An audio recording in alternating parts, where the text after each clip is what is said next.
저는 단 한 번뿐인 인생을 알차게 살고 싶은 30대 중반의 여자입니다. 원래 인터넷에서 많이 듣던 말 중에 할까 말까 고민이 될 때는 하지 말라는 소리가 있잖아요. 그 이야기는 고민이 시작된 그 시점부터 이미 무의식 중에 해서는 안 될 이유를 떠올렸기 때문이라고 해요. 그런데도 사람들이 일을 벌이다가 사고를 치게 되는 건 아마 혹시 나는 아니겠지 하는 기대감 때문이겠죠? 저 역시도 그런 실수를 똑같이 하게 되었습니다. 제 결혼 생활이 실패한 것도 어쩌면 저의 아니란 기대감 때문이었던 것 같아요. 눈앞에 가시밭길이 펼쳐져 있다는 걸 알고 있으면서도 내 사람만은 다를 거라는 근거 없는 믿음이 저를 부추기고 말았거든요. 결론은 지금처럼 이렇게 이혼녀가 되어버렸지만요. 그럼에도 불구하고 제가 이렇게 살아온 이야기를 많은 사람들에게 꺼낼 수 있게 된 건 한 번의 실패 이후 달라진 제 인생이 오히려 전화위복이 되었기 때문입니다. 저희 친정집은 꽤 부유한 편에 속했어요. 아빠가 예전부터 사업을 크게 하신 덕도 있지만 본가와 외가 모두 어느 정도 재산이 있는 집안이었기 때문입니다. 하지만 그놈의 돈 때문에 우리 가족 친척들은 늘 얼굴을 붉히고 살았어요. 특히 형제 자매 간의 우애는 엿바꿔 먹을 정도로 없었고 늘 상대방의 흠집을 잡고 험담을 하며 싸움을 해대고 있었죠. 철이 들면 좀 나아지려나 싶었지만 오히려 그 반대였습니다. 예전부터 사이가 안 좋았는데 나이를 먹으니 더 심하게 싸우고 점점 더 사이가 멀어지게 되었습니다. 갈등을 만들고 더 부추긴 건 다른 사람도 아니고 우리 아빠였어요. 예전부터 식구들이 다 모이면 저희 오빠와 언니가 다 있는 앞에서 유산 이야기를 자주 꺼내셨고 절대 공평하게 나눠주지 않겠다고 말씀을 하셨거든요. 공부를 엄청나게 잘하거나 사업 수완이 있다고 생각하는 놈한테 내 재산을 다 물려줄 생각이다. 그냥 대충 살면서 부모 덕보고 묻어갈 생각은 하지 마라. 우리 집안에는 오빠 둘, 언니 하나까지 총 4남매가 있었고 그중에 제가 막내였어요. 원래 자식 많은 집안에서 막내딸은 부모님과 형제들의 사랑과 관심을 독차지하고 자란다던데 제 경우는 전혀 아니었습니다. 욕심 많은 큰오빠와 못된 작은오빠, 그리고 정말 이기적인 언니까지. 집안에서 어린 저를 위해 사탕 하나라도 양보해주는 사람이 없었습니다. 아빠 때문에 그런 건지 아니면 원래 다들 그런 성격인 건지 집안에서 형제들끼리 견제를 하고 매일 서로 도끼 눈을 뜬 채 쳐다보고 있었어요. 한 가지 다행스러운 점은 제 언니 오빠들은 다들 돈 욕심이 많았지만 공부에는 전혀 재능이 없었다는 점입니다. 큰오빠는 삼수를 하면서까지 겨우 지방에 있는 대학에 들어갔고 언니는 일찌감치 한국에서 좋은 대학 가긴 글렀다고 판단을 한 건지 부모님께 말씀을 드리고 미국으로 유학을 갔고 LA에서 대학 같지도 않은 대학을 졸업하는데 7년이나 걸렸어요. 7년 동안 미국 생활을 하다 왔지만 아직도 외국인 앞에 서면 제대로 된 미국 영어 한마디도 못하는 건 우리 집안의 공공연한 비밀입니다. 그나마 셋 중에 작은 오빠가 공부를 조금 하는 편이었지만 그래봤자 스카이는 고사하고 간신히 서울 안에 있는 대학에 들어갈 정도였어요. 이러니 아빠가 자식들 공부 이야기가 나오면 친구분들이나 친척들 앞에서 고개를 들지 못하고 사셨죠. 그런데 하필이면 우리 아빠 친구 중에 아빠 회사에서 일하시는 분이 있는데 그 친구분 아들이 연세대에 덜컥 합격을 했다 하더라고요. 저희 집안 언니 오빠들처럼 비싼 고액 과외를 받아본 적도 없고 인터넷 강의 들으면서 혼자 공부해서 명문대에 들어간 아들 덕분에 아빠 친구분은 평소와는 다르게 어깨 쫙 펴고 큰소리 떵떵 치게 되었습니다. 원래 돈 자랑보다 더 신나는 건 자식 자랑이라 하잖아요. 아빠 친구분들 자주 모이는 동창 모임이 있는데 그 자리에서 아들 자랑을 하면서 우리 아빠의 심기를 많이 건드린 모양이에요. 저녁 늦게 술자리를 마치고 돌아온 아빠는 냉장고를 열어 생수를 한 병 그대로 벌컥벌컥 들이키시더니 가족들 다 들리게 이렇게 말씀을 하셨습니다. 웃기는 자식, 내 앞에서 찍소리도 못하고 시키는 일이나 하던 놈이 아들 대학 잘 갔다고 유세 부리기는. 친구 욕을 한참 하던 아빠는 그 불만의 화살을 언니 오빠들과 저희 엄마에게 돌리기 시작하셨죠. 당신은 대체 집에서 애들 교육을 어떻게 시킨 거야? 학원이며 과외며 해달라는 대로 다 해줬잖아. 그 결과가 겨우 이 모양 이 꼴이야. 어떻게 자식 새끼들 중에 변변한 대학 나온 놈이 하나도 없어? 한참 씩씩거리던 아빠는 그러던 와중에 저와 눈이 마주쳤어요. 순간 불길한 예감이 머리를 스쳐갔습니다. 너가 올해로 고등학교 들어갔지? 대학 가려면 아직 3년이나 남았으니까 아직 시간은 충분해. 너가 남들 알아주는 명문대학 들어가서 우리 집안 좀 살려줘라. 서울대, 연대, 고려대 이 셋 중에 하나만 들어가면 아파트도 사주고 외제차도 사주고 너가 원하는 건 뭐든지 다 해줄게. 아빠가 제게 말을 했지만 솔직히 저는 너무 부담스러운 마음뿐이었어요. 제가 그렇게 공부를 잘하는 편이 아니었고 그 당시에 반해서 중간 정도의 성적이었거든요. 아무런 대답도 못하고 조용히 있었는데 그때 둘째 오빠가 제 자존심을 긁었어요. 아버지, 얘 학교 성적 알면서 그런 말씀을 하세요? 얘를 공부시켜서 서울대, 연대, 고대를 보내느니 제가 다시 공부해서 카이스트 가는 게 더 빠를걸요? 작은 오빠 말에 큰 오빠까지 저를 비웃었고 도저히 잠자코 듣고 있을 수가 없어서 홧김에 해서는 안 되는 말을 저질러 버리고 말았습니다. 할게요. 하면 될 거 아니에요. 내가 서울대 갈 테니까 20살부터 혼자 살 수 있게 아파트 사주세요. 나머지 가족들은 다 저를 비웃었는데 아빠만큼은 웃지 않고 저를 믿어주는 눈치였죠. 그 이후로 3년, 아니 4년은 제 인생에서 가장 열심히 보냈던 시간입니다. 밥 먹고 자는 시간 제외하고 하루 종일 공부만 했었고 심지어 고3 정시 때 서울대 떨어지고 나서 재수까지 하게 되었어요. 살면서 공부하다가 울었던 적은 그때가 처음이었던 것 같네요. 아빠는 막내딸이 공부한다고 하니 지원을 아끼지 않으셨고 유명한 사설 과외 선생부터 현직으로 학원에서 강의하는 선생님까지 집으로 불러 1:1 과외를 시켜주셨습니다. 처음엔 코웃음을 치던 오빠들도 제가 고3 때 아슬아슬한 점수 차이로 서울대에 떨어지고 재수 때는 더 열심히 공부를 하고 있으니 조금씩 불안해 하더라고요. 1년의 재수 이후로 당당하게 서울대 원하는 학과에 합격을 했고 엄마 아빠는 세상을 다 얻은 듯이 기뻐하셨어요. 됐다. 이제 다들 나를 부러워하겠지. 돈으로 안 되는 게 없다고? 세상에 돈으로 안 되는 게 어디 있어? 아빠는 제 합격 소식을 듣자마자 동창 친구분들을 모두 모으셨고 4년 전에 아빠를 망신 주었던 그분 앞에서 제 자랑을 엄청나게 늘어놓으셨답니다. 아빠는 약속한 대로 서울에서 원하는 집을 사라고 말씀을 하셨기 때문에 학교 다니기 좋은 서초구의 아파트를 사달라 부탁했고 아빠는 45평 아파트와 함께 벤츠 외제차도 한 대 뽑아주셨어요. 생각지도 못했던 막내 동생의 서울대에 합격 이후로 오빠와 언니는 위기의식을 느꼈는지 뭔가 실적을 보여주려고 애를 쓰더라고요. 그동안 있는 집 자식으로 태어나서 부모님 재산을 축내기만 했던 언니 오빠들인데 이제는 저 때문에 더 이상 속편이 있을 수 없으니 뭔가 하는 신용이라도 하는 겁니다. 사실 저는 서울대에 들어가는 것이 목표였지 대학에서 어떤 공부를 하고 졸업해서 어떤 일을 할지 전혀 생각을 해본 적이 없었어요. 그래서 학교 생활에 적응을 잘 못하고 부모님께 받은 넉넉한 용돈으로 마음껏 놀러 다니게 되었습니다. 하지만 그와는 반대로 제 성적은 바닥을 찍고 있었고 이대로 가다가는 졸업조차 위험한 상황이었죠. 그때 저를 구세주처럼 도와준 사람은 다름 아닌 저랑 같은 과의 복학생 오빠였어요. 저보다 나이가 3살 많았고 항상 저보고 부모 돈 믿고 인생 낭비하며 까불지 말고 정신 차리고 살라는 말을 입버릇처럼 하던 오빠였죠. 제 친구들은 밥 사주고 술 사주면 항상 저한테 좋은 말만 했었지만 이 오빠는 거의 유일하게 그렇게 살지 말라고 하던 사람입니다. 저는 저한테 쓴소리 해주는 사람이 싫지는 않았어요. 그런 것도 몰라볼 정도로 바보는 아니었기 때문이죠. 그 오빠와 함께 다니며 공부를 했고 당연히 성적도 잘 나오기 시작했습니다.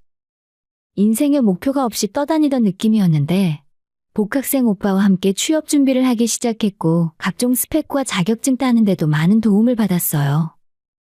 그렇게 졸업할 때쯤 그 오빠와 저는 각자 원하던 직장에 합격을 할 수 있었습니다.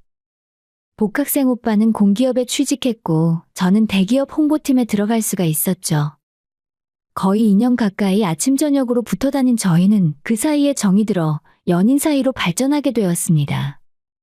이런 사실을 전혀 몰랐던 저희 아빠는 막내딸의 어울릴 사윗감을 알아보셨더라고요. 한 2년 정도 직장 생활을 하고 좋은 집안에 시집가서 아이 낳고 평범하게 살기를 바라셨던 것 같아요. 우리 딸 정도면 판검사나 의사 사위 정도는 봐야 할 것 같은데. 그래서 이 아빠가 사위감 후보를 좀 골라봤다. 아빠, 저 지금 만나고 있는 사람 있어요. 그 사람도 자리 잡으면 결혼하기로 이미 약속도 했단 말이에요. 아빠는 제가 만나는 남자가 있다고 했더니 엄청 좋아하셨습니다. 어떤 놈인지 물어보시길래 같은 대학 졸업해서 공기업 다니고 있는 인재라고 말을 했더니 반대를 하진 않으셨습니다. 사자 직업 전문직은 아니었지만 그래도 명문대 간판은 아빠를 만족시킬 수 있었죠.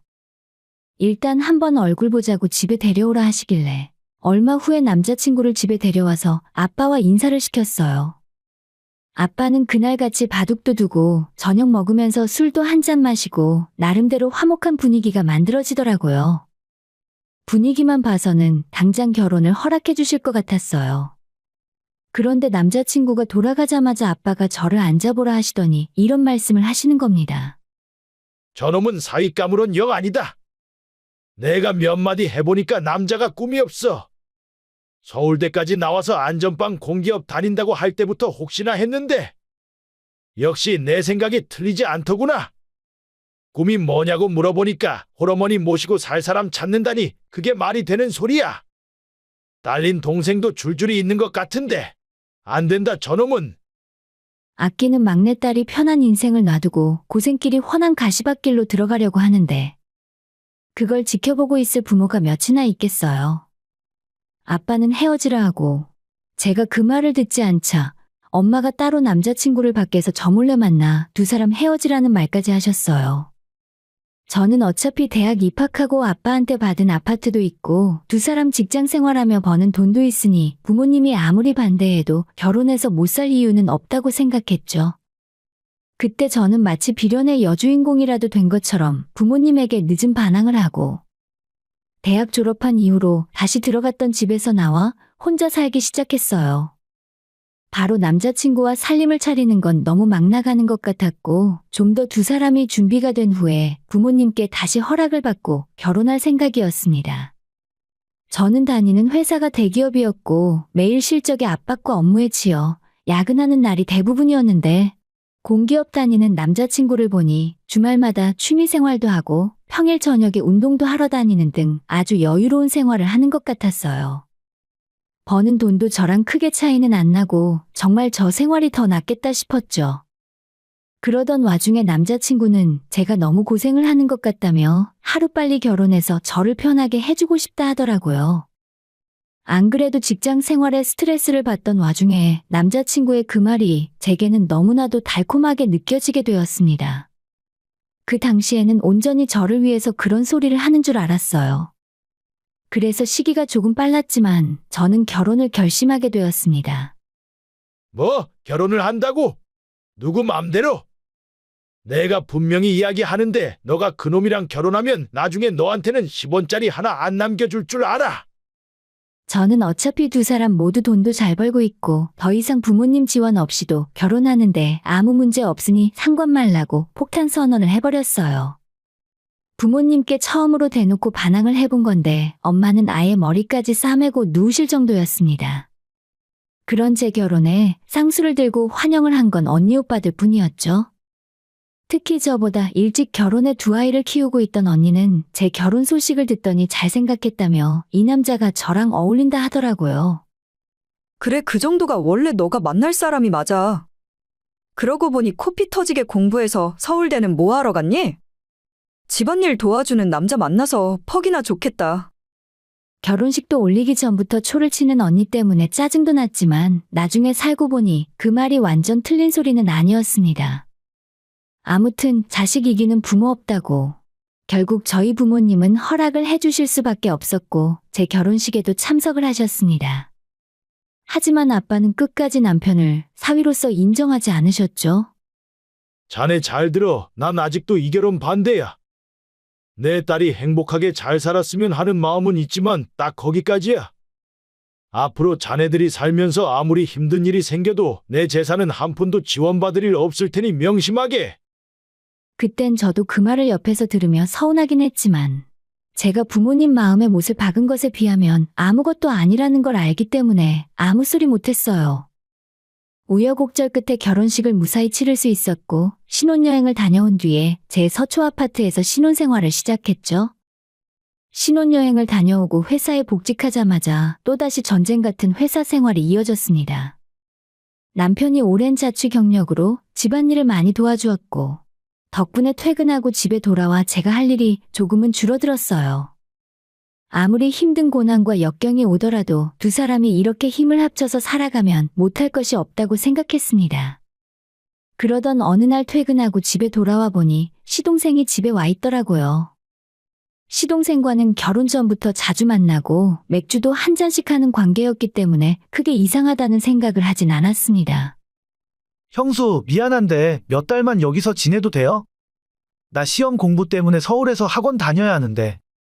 길게는 아니고 혼자 살 고시원방이라도 구할 때까지만 신세 좀 질게요. 괜찮죠? 경찰 공무원 시험 준비를 한다던 시동생은 노량진으로 학원을 다닐 거라 했고 방 구할 때까지만 잠깐 지내겠다고 하는데 매몰차게 거절할 수가 없었습니다. 그래서 일단 알겠다 하고 넘어갔습니다. 제가 허락을 하자마자 남편과 시동생이 눈을 맞추며 안도하는 느낌을 받았고 눈치가 빠른 편이라 제가 그 모습을 보니 기분이 별로 좋진 않았습니다. 그래서 그날 저녁 잠자리에 들기 전에 남편에게 그 이야기를 꺼냈습니다. 아니야, 내가 걔랑 말을 맞추긴 뭔 말을 맞춰? 그냥 오랜만에 같이 사니까 좋아서 그런 거지. 괜히 생사람 잡지 마. 그런 말 안 해도 어차피 이 집은 당신 거라는 거 모르는 사람, 우리 집안에 하나도 없으니까. 남편은 혼자 성질을 버럭내고는 등 돌리고 눕더라고요. 그렇게 저는 얼떨결에 시동생과 한 집에서 살게 되었고 조금 불편하긴 했지만 저희가 퇴근하고 집에 오면 시동생이 눈치껏 빨래도 하고 청소도 해주는 바람에 생활이 좀 편해지긴 했어요. 남편도 집에 와서 집안일을 할 시간에 편하게 쉴 수 있으니 좋아했습니다. 몸이 편해져서 그런지 저도 체중이 늘고 점점 게을러지는 것 같았어요. 그러던 어느 날 저는 회사 사람들과 점심을 먹으러 나왔는데 평소 잘만 먹던 순댓국을 한 숟갈 딱 뜨는 순간 속에서 처음 느껴보는 역한 기분이 들었고 헛구역질을 하게 되었습니다. 그랬더니 제 앞자리에 있던 과장님이 안 그래도 요즘 임신한 것 같았는데 입덧까지 하는 걸 보니 임신 맞는 것 같다 하더라고요. 그 말에 화들짝 놀란 저는 점심을 먹는 둥 마는 둥 하고 바로 약국에 들러 테스터기를 사서 검사를 해봤습니다. 그랬더니 누가 봐도 선명한 두 줄이 나왔습니다. 이 소식을 남편에게 가장 먼저 알렸고 남편은 제가 임신했다는 말을 하자마자 사무실인데도 불구하고 환호성을 질렀어요. 친정에도 바로 말씀을 드렸더니 평소엔 저한테 냉랭하게 말씀을 하시던 친정엄마도 잘 됐다며 한참을 기뻐하셨습니다. 그리고 엄마의 전화를 끊고 몇 분 뒤에 아빠까지 전화를 하셔서는 원래 임신 초기에 몸 관리를 더 잘해야 하니까 무리하지 말라고 신신당부를 하시고 전화를 끊었어요. 제 결혼 문제 때문에 약간은 어색했던 엄마 아빠와 전화통화를 하고 나니 기분이 그렇게 좋을 수가 없었습니다. 하지만 임신으로 기뻤던 건 순간이고 매일 계속되는 야근과 업무량 때문에 몸도 마음도 지쳐가게 되었습니다. 안 그래도 스트레스가 심한데 입덧 때문에 밥까지 거의 먹질 못하니 체중은 순식간에 줄어들고 빈혈까지 심해서 자리에서 일어나지도 못했습니다. 먹고 살기 위해 다니는 직장이었는데 이러다가는 내가 큰일 나던지 뱃속에 아기가 큰일 날 것 같아서 선택을 해야겠다 싶었죠. 여보, 나 회사 그만둘까? 안 그래도 회사 일 때문에 힘든데 아이까지 생기고 입덧하니까 너무 괴로워. 그렇다고 회사를 그만둬? 거기 들어가는 게 얼마나 힘든지 알잖아. 남들도 다 애 낳고 잘만 회사 다니는데 겨우 이걸 못 참는다고? 그리고 나 혼자 벌어서 어떻게 살아? 애까지 낳으면 돈 들어갈 곳 투성인데. 막말로 당신이 일 그만두면 처가에서 당신 월급만큼 돈 주는 것도 아니잖아. 저는 제가 힘들다고 말하면 남편이 빈말로라도 언제든 쉬라고 하던지 아니면 병가라도 내고 쉬라고 할 줄 알았는데 결국 돈 때문에 안 된다더군요. 그리고 마치 모든 일의 원인이 친정에서 아무런 지원을 해주지 않기 때문에 이렇게 된 것처럼 이야기를 하니까 정말 짜증이 났습니다. 자기 말 진짜 이상하게 하네. 갑자기 여기서 내 친정 이야기가 왜 나와? 내가 일 못하겠다는데 왜 우리 부모님이 돈을 줘야 하는데. 그건 장인어른이 손주를 위해서 그 정도는 해주실 수 있으니까 그런 거지. 나도 누울 자리 보고 다리를 뻗는 거야. 당신 아이 생겼다고 했을 때 장인어른이 그렇게 기뻐하셨다며. 우리 결혼할 때 아빠 이야기 못 들었어? 아빠한테 손 벌릴 생각은 처음부터 하지도 마. 나는 우리 아빠가 한 번 한 말을 번복하는 걸 본 적이 없어. 제가 확실하게 안 된다고 선을 긋자 남편은 인상을 쓰며 투덜거렸습니다. 그렇게 시간은 또 흘러 몇 개월이 지났습니다. 혼자 살 방만 구하면 집에서 나가겠다던 시동생은 아예 우리 집에 눌러 살 생각을 하는지 집은 구하지도 않고 너무 편하게 지냈습니다. 그래서 이대로는 안 되겠다 싶은 마음에 같이 밥을 먹으면서 슬쩍 시동생에게 요즘 방은 구하고 있냐고 물었어요. 그랬더니 자기는 처음 듣는 소리라는 듯 무슨 방을 구하냐고 오히려 저한테 되물어보는 겁니다. 아니, 서울에서 방 구할 거라면서요? 고시원이든 뭐든 노량진 근처로 구한다고 했잖아요. 아, 고시원 이야기 하시는구나. 저 그거 안 구하기로 했어요. 도저히 사람 살 곳이 못 되더라고요. 어차피 형이랑 형수랑 같이 살면 생활비도 안 드는데 뭐하러 혼자 살 집을 구해요? 이 집에 방이 4개나 있는데 내가 하나 쓴다고 문제될 것 없잖아요. 뻔뻔하게 이야기하는 시동생을 보니 순간 열이 확 오르더라고요. 처음부터 아예 집 구할 생각은 전혀 없었다는 걸 그때 알게 되었습니다. 옆에서 밥을 먹고 있는 남편 역시도 표정 하나 바뀌지 않았고 저는 처음부터 두 형제한테 완전히 속아 넘어갔을 뿐이었죠. 그래도 제가 이제 곧 아이도 낳게 될 거고 계속 한 집에서 같이 사는 건 불편하지 않을까요? 네, 불편해요. 난 전혀 안 불편한데. 형은 내가 있어서 불편해? 아니, 한 식구끼리 한 집에 사는데 뭐가 불편해? 두 형제가 아주 쿵짝이 잘 맞았습니다. 제가 지를 불편할까봐 이런 말을 하겠습니까? 내가 불편하다는 걸 애둘러 말을 한 거지. 두 남자는 뻔히 제 말의 뜻을 알면서도 일부러 모르는 척 넘어가려 했어요. 시동생 때문에 저는 회사에 출근한 이후로도 일에 손이 잡히지 않았습니다. 이렇게 계속 같이 살 수는 없는 상황이었어요. 그래서 퇴근길에 남편에게 일단 밖에서 만나 이야기 좀 하자 말했습니다. 남편은 아예 저녁을 먹자면서 저를 한식당으로 불렀고 그 자리에 갔더니 시동생이랑 언제 올라오셨는지 모를 시어머니까지 함께 와 있었어요. 아가 어서 와라. 홀몸도 아닌데 고생이 많네. 너 오면 시키려고 했는데 미리 좀 먹고 있었어. 이사가 보통 힘든 일이 아니네. 그나저나 너네 집이 어찌나 넓은지 내 짐이 다 들어가도 자리가 널널하더라. 네? 어머님 그게 무슨 말씀이세요? 이사라뇨? 그러자 개걸스레 밥을 먹고 있던 남편이 이런 소리를 하는 겁니다. 오늘부터 우리 집에 엄마도 같이 살 거야. 시골집 정리하고 올라오셨거든. 논이랑 밭도 다 팔 생각이라 부동산에 내놨어. 이제부터 넷이 같이 살자. 자기 애 낳으면 우리 엄마가 다 봐주실 테니 걱정 말고 일에만 전념해. 남편은 별일 아니라는 듯이 어머님과 합가 이야기를 해놓고 계속 밥만 처먹었습니다. 그런 남편에게 정말 화가 났지만 시어머니 앞이라 얼굴 붉히고 소리를 지를 수도 없는 노릇이었습니다. 그래서 어느 정도 식사가 마무리되었을 때 조용히 남편을 밖으로 불러냈죠. 아니, 이게 이렇게 아무렇지도 않게 결정할 일이야. 적어도 나한테 미리 이야기는 했어야 할 거 아냐? 어머님 이사 다 해놓고 나한테 통보하듯 이렇게 말을 할 수가 있어? 당신 힘들다며? 지금도 힘든데 애 낳으면 어떻게 애 볼 생각이었어? 일을 그만둘 수도 없는데 누군 이러고 싶어서 이런 줄 아냐? 그러게 자기가 장인어른한테 이야기 잘해서 한 달에 300만 원 정도만 받아왔어도 일 그만두고 집에서 애만 키울 수 있잖아. 괜히 내 탓하지 마. 전부 너 때문이니까. 저는 남편에게 아무리 그래도 이건 아니라고. 우리 집에서 시동생이 있는 것도 불편한데 어머님까지 있으면 나는 못 산다고 말을 했습니다. 그리고 자꾸 왜 우리 아빠한테 돈을 받아오라는 소리래? 결혼할 때 집 해왔으면 충분하잖아. 아, 진짜 너희 아빠 재산이 얼만데 아파트 하나로 퉁치고 사냐? 너네 언니 오빠들은 최소 건물을 몇 채씩 받을 텐데. 언제까지 그깟 집 한 채로 생색 내면서 살 거야?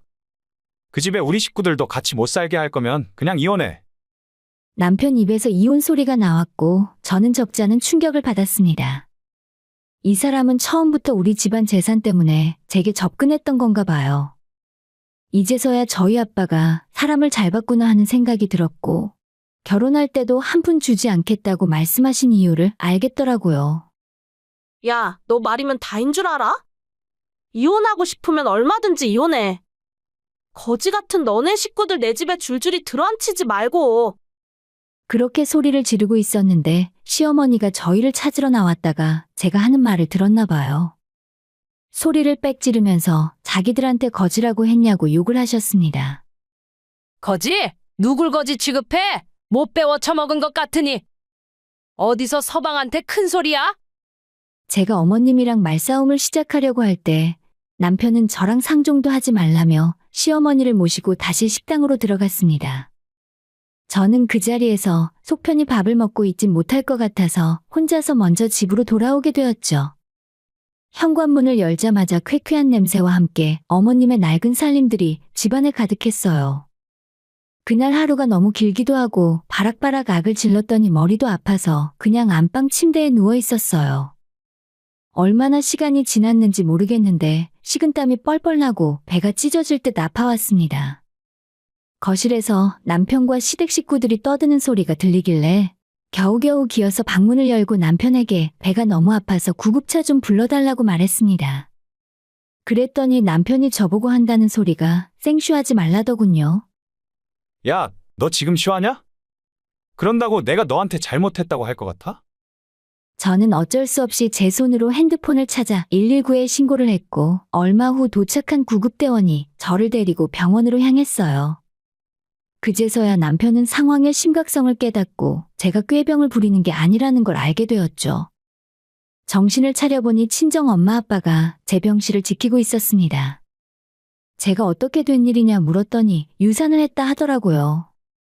처음엔 뱃속 아이를 잃었다는 슬픔에 하염없이 눈물만 흘렀고 정신이 조금 돌아온 이후로는 아이를 지키지 못했다는 죄책감에 너무 힘들었어요. 그리고 제가 배를 잡고 고통에 몸부림치고 있는데도 싸늘하게 굴었던 남편이 너무나도 싫고 미웠습니다. 제가 며칠 입원을 해 있는 동안 남편은 단 하루도 병실에 찾아오지 않았는데 엄마한테 물어보니 그쪽도 문병을 올 상황이 아니라 하더라고요. 야, 너희 오빠들이 네 소식 듣고 제일 먼저 달려왔어. 아주 그냥 사람을 떡으로 만들어놨던데. 너보다 더 크게 다쳤을 거야, 아마. 그래도 팔은 안으로 굽는다고 그렇게 서로 못 잡아먹어 안달이더니 막내 동생 유산했다고 하니까 오빠 노릇을 하긴 하는구나. 아빠는 제 유산 소식을 듣자마자 변호사를 찾아 이혼 소송을 맡기셨고 제가 입원해 있는 동안 제 집에서 남편과 시댁 식구들 짐을 전부 빼버렸어요. 당장에 이사할 집도 없는데 짐을 빼면 어떻게 하냐고 시어머니가 눈물을 흘리며 통사정을 했지만 손주를 잃은 아빠는 들은 척도 하지 않았습니다. 남편은 이혼할 수 없다며 소송까지 가겠다고 했는데 아빠와 정면으로 싸워서 이길 수가 없었어요. 유산과 이혼에 대한 귀책 사유가 모두 남편에게 있다는 것이 인정되었고 저는 위자료까지 받고 끝낼 수가 있게 되었습니다. 염치 없이 제 집에 눌러 살던 시댁 식구들은 결국 다시 어머님이 살던 시골로 내려가게 된 것 같아요. 남편은 직장에 소문이 나서 얼굴을 들고 다닐 수가 없게 되자 지방의 한직으로 발령이 났고 얼마 후 서울을 떠나게 되었다고 들었어요. 지금은 저도 몸조리가 어느 정도 끝났고 아빠의 도움을 받아 다시 직장에 취직을 해서 일을 하고 있습니다. 혼자 살기가 싫어져서 부모님 집에 들어가 지내고 있는데 이러니 저러니 해도 가족이 최고인 것 같습니다. 오늘의 사연은 여기까지입니다. 구독과 좋아요, 알람 설정 부탁드려요. 다들 행복하시고 좋은 하루 되세요.